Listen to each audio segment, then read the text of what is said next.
Good afternoon, good evening. Sorry for my attire, sorry for my hair. However, I completely forgot that I needed to upload this video again. So I'm doing it now. I'm going to try and summarize it as we spoke about it in your office as best I can and be as concise as I can. So the entire paper won't be here, but we're going to highlight. So without further ado, I'm using the Roger and approach for my argument with the Pathos Appeal, excuse me. I'm going to give you a definition of Feng Shui. However, you executed it pretty well as you could, by the use of putting your furniture against the walls to create stability, the reflective light. You can't really do, by use of the mirror, by the way, you can't really do too much because it's an office and so on and so forth. But you did have the elements that were needed. So let's go into Feng Shui, what it is. So Feng Shui is a system of laws considered to govern spatial arrangement and orientation in relation to the flow of energy, and whose favorable or unfavorable effects are taken into account when sitting and designing buildings. That's according to the Cambridge Dictionary. It is a Chinese term for wind and water. It is a 4,000-year system of analyzing and altering the flow of energy in any environment, bringing about changes. This idea is based on the concept that every object in our surrounding environment has an influence on our lives. Energy or chi, however they pronounce it, can be altered to promote good health, prosperity, and happiness. That's according to TNN in 2011. According to the Chinese art of Feng Shui, the Qi or Qi, however, or life force of your house feeds on your energy and affects your wellness. That's according to Barker, 2009. If your home is in good energy, you have good energy. My hands are probably ashy because I'm washing dishes. Took a time out. Here we are. Anyway, back to the paper. So, accomplishing Feng Shui is relatively easy. One must have the 5 elements, okay? So, we're going to go into that a little bit. 5 elements. You've got wood, which you had in your office.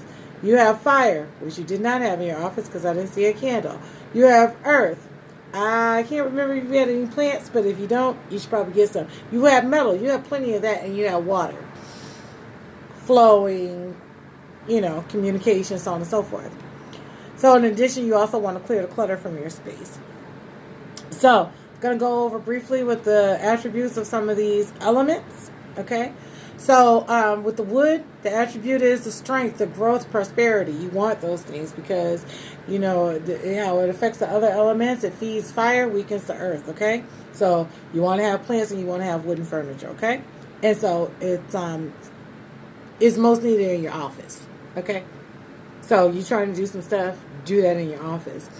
The fire, its attributes are passion, heat, enthusiasm. It feeds earth and weakens metal. So you want to have candles, fireplaces, red decor, or oil lamps. It's most needed in the bedroom or the living room.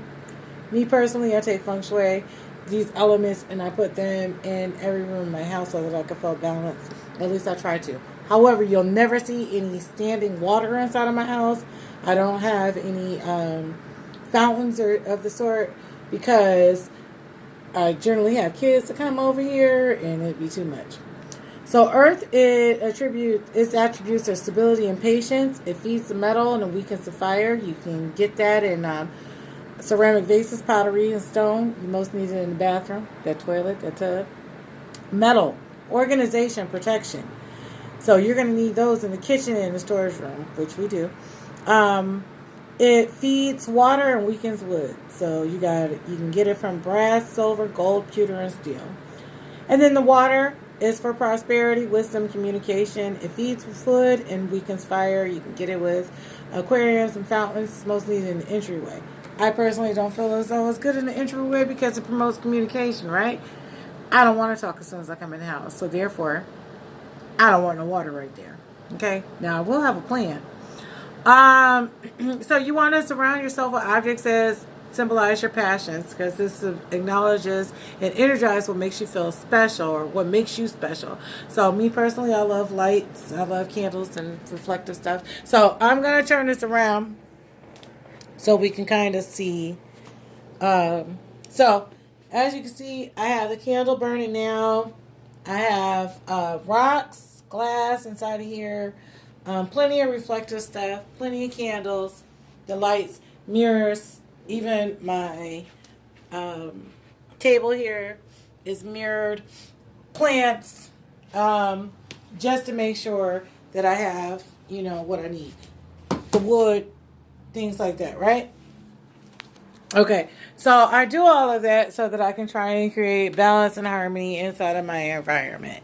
That's very important to me. I also incorporate meditation because it also helps me to stay grounded and creates a sense of harmony and balance. I do take the collectivist approach. I do not like the individualistic approach because that's all about self. And generally speaking, people that are all about self, they do not care about anyone else and how it's going to, what their actions and their behaviors are going to do to affect anyone else unless they're forced to. I tend to try and think as externally as possible, thus trying to make sure that I have harmony and balance in all things by making sure that I have all 5 of those elements, that wood, that fire, that metal, water, and what was the other one? What do we say? Wood, fire, and some earth.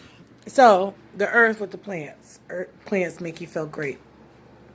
So just try and look around your home, look around your office, look around wherever it is that you are the most, and try and make sure you have those elements in place, just so you can create that feeling of balance and promote whatever it is that you need the most. I'm going to attach this to the email, the paper. So I hope you enjoyed that summation. I try to be as concise as possible, under 7 minutes. Thanks. Love you. Bye.